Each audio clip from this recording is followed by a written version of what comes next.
Baik pemirsa, terima kasih Anda masih tetap bersama kami di Taman Surga, tamannya orang-orang berilmu. Kita belajar lagi tentang hidup dan mati. Saya kira ini dua hal yang sesungguhnya bisa menyenangkan dan bisa menakutkan dalam realitas kehidupan kita sehari-hari.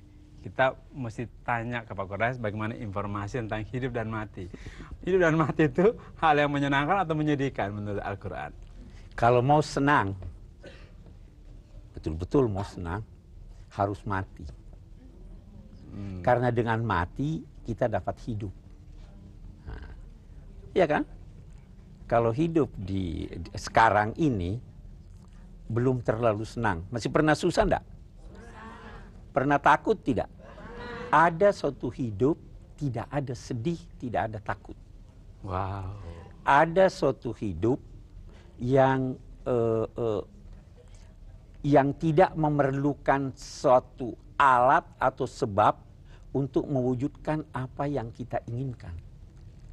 Kalau sekarang saya mau minum, saya harus jalan pergi ambil minuman. Ada satu hidup di sana, begitu mau ada di hadapan kita. Masya Allah. Jadi lebih bagus hidup atau mati? Loh. Ayo, tadi mau hidup. Ya. Mungkin pengertian hidup barangkali. Ya, kita mau lihat dulu. Kita lihat dulu ya pengertian hidup ya. Apa sih yang dinamakan hidup? Kalau dalam agama, hidup itu bukan menarik dan menghembuskan nafas. Hidup itu bukan berdenyutnya jantung. Karena itu Al-Quran ada menyatakan, jangan duga orang-orang yang sudah berhenti denyut jantungnya. Orang-orang yang gugur mempertahankan nilai-nilai kebenaran, jangan duga dia mati. Dia itu hidup, tapi kamu tidak merasakan bagaimana hidupnya. Kalau kita mau melihat hidup itu ditandai oleh 3 hal. Yang pertama, tahu. Semut itu hidup. Begitu Anda mau dia tahu dirinya ditekan, dia gigit Anda karena dia tahu. Hidup yang kedua itu atau yang kedua adalah merasa. Yang tidak punya perasaan tidak hidup. Ya kan? Kursi ini tidak hidup.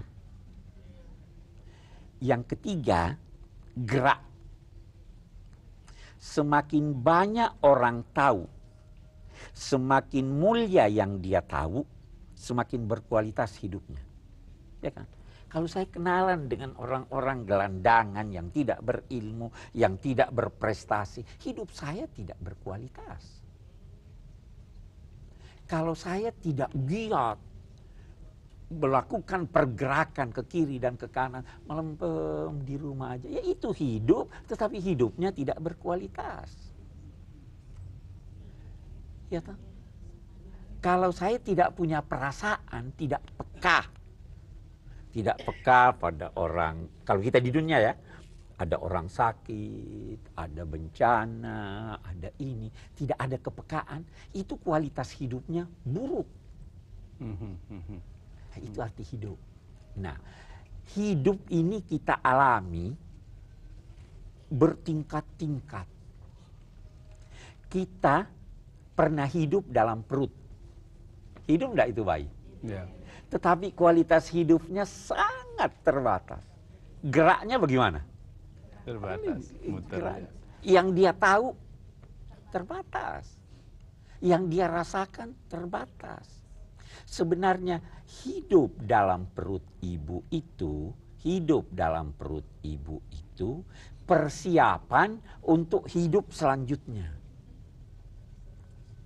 Kita diberi mata, ya kan?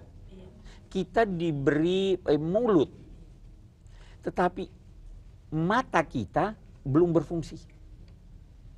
Mulut kita belum berfungsi. Makannya melalui tali pusar. Begitu lahir, mata mulai berfungsi. untuk kita gunakan dalam kehidupan dunia. Tetapi mata kita dalam kehidupan dunia belum berfungsi maksimal. Ada lagi yang ada wujud dalam kehidupan dunia ini yang kita tidak bisa lihat. Apa itu Pak? Malaikat bisa lihat nggak? Orang kalau sudah menjelang kehidupannya yang akan datang, itu tabir yang menutup matanya dibuka. Al-Quran berkata, "Fakashafna anka ghita'aka fabasaruka al-yawma hadid." Sekarang kami buka tabir yang menutup matamu, sehingga matamu sekarang sangat tajam, bisa melihat.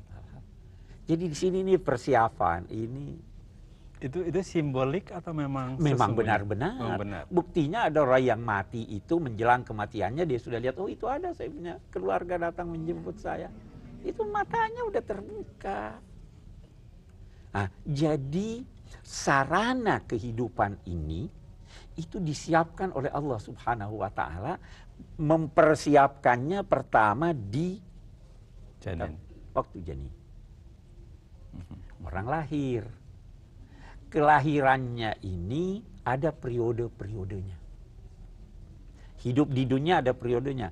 Hidup di akhirat ada periodenya juga. Dan itu bayi, ya toh?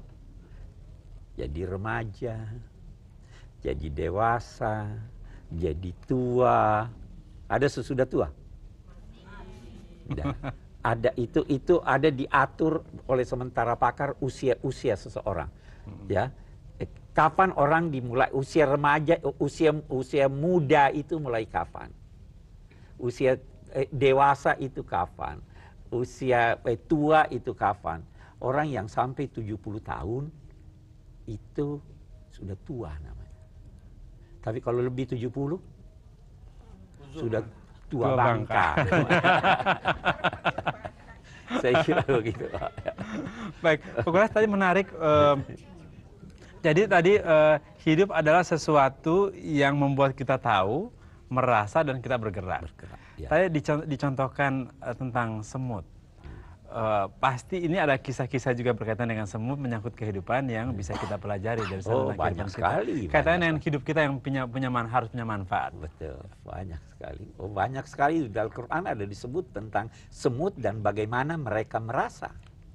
Contoh, dalam Al-Quran itu dikatakan bahwa ketika Nabi Sulaiman dengan tentara-tentaranya, ya, ibu-ibu ngangguk-ngangguk, artinya udah tahu ini kisah. Untuk pemirsa deh, waktu berjalan, semut berkata, ayo masuk ke perkampungan kamu, jangan sampai Sulaiman menginjak-injak kamu bersama tentara-tentaranya, sedang dia tidak tahu. Coba lihat pekanya ini semut. Dia tidak berkata dia menginjak karena dia benci pada kamu. Tidak, dia tidak sadar bahwa dia injak kamu. Semut banyak sekali itu yang berkaitan dengan semut. Bagaimana semut itu dari satu sisi ketekunannya, tetapi juga loba. Tamak itu semua. Ya toh? Ini hidupnya harus kita pelajari binatang-binatang ini. Saya kira demikian. Baik, menarik Ibu ya. Tadi kalau pada awalnya Ibu mengatakan bahwa yang enak itu hidup. Tadi sudah berubah tadi kan. Yang enak ternyata mati. Bagaimana enaknya mati itu kita akan lihat. Tetaplah bersama kami di Taman Surga. Tamannya orang-orang berilmu.